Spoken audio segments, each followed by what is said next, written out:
My name's Kate Menold. My husband Tyler and I are grain farmers in southern Manitoba's Pembina Valley. Tyler and I started farming in 2020, working with Tyler's parents, brother, and his family. Collectively, we farm around 3,500 acres. We grow crops for human consumption, animal feed, and stock seed. We are a family-owned and operated farm. Tyler, his father, and brother do majority of the field work and crop management decisions, while myself, mother-in-law, and sister-in-law help out in the field driving equipment when we can, give rides, make meals, bookkeep, and pick up parts. Our farm is very diverse. In a typical year, we grow around 10 different crops. Common crops we grow on our farm include soybeans, spring wheat, oats, corn, canola, perennial ryegrass, white millet, flax, fall rye, and peas. We have also grown some unique specialty crops such as quinoa, lupins, clover, mustard, Niger, and adzuki beans. On our farm, we rotate different crops each year so that our fields have a well-rounded pest, fertility, and agronomic plan. Soybeans are a staple crop that we like to grow annually because they fix their own nitrogen, saving us money on nitrogen fertilizer, and they have great weed control with many different herbicide-tolerant traits that help us take care of hard-to-kill weeds. We also know that soybeans are increasing in popularity because they are nutritious and an exceptionally versatile ingredient within the food market. They are a great affordable choice for people looking for food high in plant-based protein. We really like growing soybeans on our farm and will continue to do so for many years.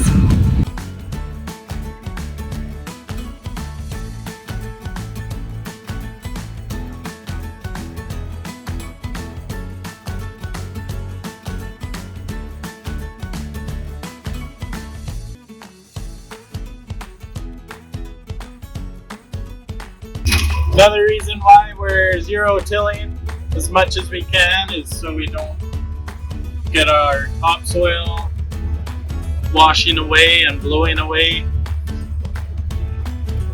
Creek over here gets pretty full every year, and if we can keep it open, our water can drain a lot quicker, and then we're not fighting in the mud.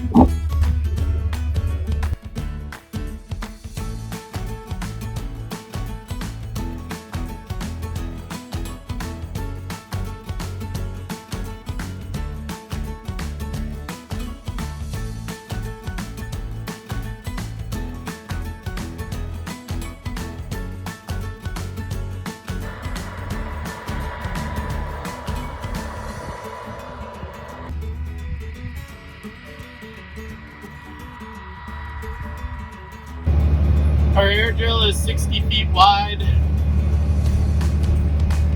We're able to travel 4.5 miles an hour. We could go quicker, but row units would bounce some more, and you wouldn't get properly placed seed. About 32 acres an hour. We'll have to fill once with seed, just one fill of phos, for the 260 acres this field is. Over here we got our GPS. Right now it's just used for guidance when we do liquid nitrogen with our crops that need nitrogen. We also use it as our rate controller for our liquid products. And then this is the air drill monitor. Tells me how many pounds per acre of seed I'm putting down. That's the triquette, and also doing some monoammonium phosphate. And we're doing that in the midrows, which are in the front set of discs, and then in the back set, they're 7.5 inch spacing. We're doing the seed out there. The front set, the midrows, they are on 15 inch spacings, and they go between the seed rows. We also have our blockage monitor. There's sensors on each tower, distributor for seed and fertilizer, and it tells us if that tower is not getting any seed or fertilizer. Otherwise, we also prime our seed almost every time we stop, we physically get out and look and make sure it's seeding and fertilizing through each row. So here's the roller in action. Basically 0 draft with these, so we can go pretty quick. Right now we're going 15 miles an hour, doing 61 acres per hour at 60 feet wide. I like to racetrack it. That means go up and down every other pass, and then we'll come back and finish it up later. That way we don't turn too tight and crush it with the inside wing or make ridges. This is why we're doing this. Squish these rocks into the ground so when our header comes along scraping the soybeans off, it's not going to go inside and damage things. So we like to see that. Also takes off all the ridges nicely from the air drill. So it's just going to be a nice smooth sailing from here. So we're checking for herbicide timing 1 week after seeding. This is how much they've grown. I brought a seed from the shop. So that's how big it started as, and now they've put on a nice shoot already. So pretty, in a couple days, this bean part will be outside of the ground. The cotyledons will be outside the ground. So we want to get on our pre-emerge herbicide before that, otherwise we'll be killing. This is how I get around when I'm checking fields. It's called side-by-side. I got a little sprayer on the back in case we find any misses or any tough to kill weeds. We want to give it an extra shot. Usually find them on the borders and stuff like this, but looking pretty good in this field.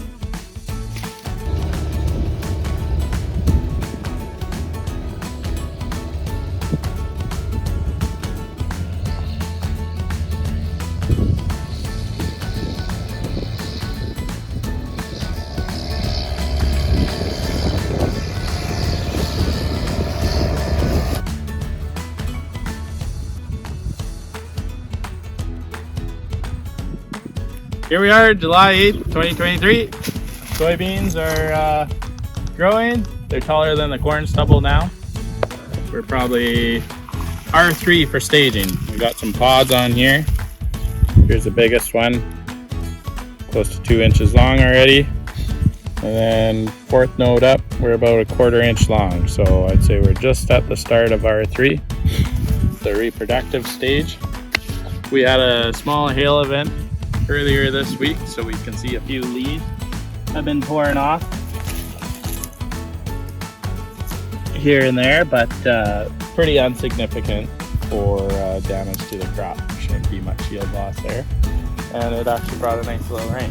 So looking forward to what the rest of the year has to bring. The beans were pretty dry to start with, and now we're getting some nice timely rain. Hello, it's July 19th. Checking our soybeans for grasshoppers, aphids, other bugs, making sure we're got good inodulation. So on our roots, we still see, yeah, good inodulation. We're still in the reproductive stage. We got some flowers still, getting some longer pods on the bottom and some short ones on the top.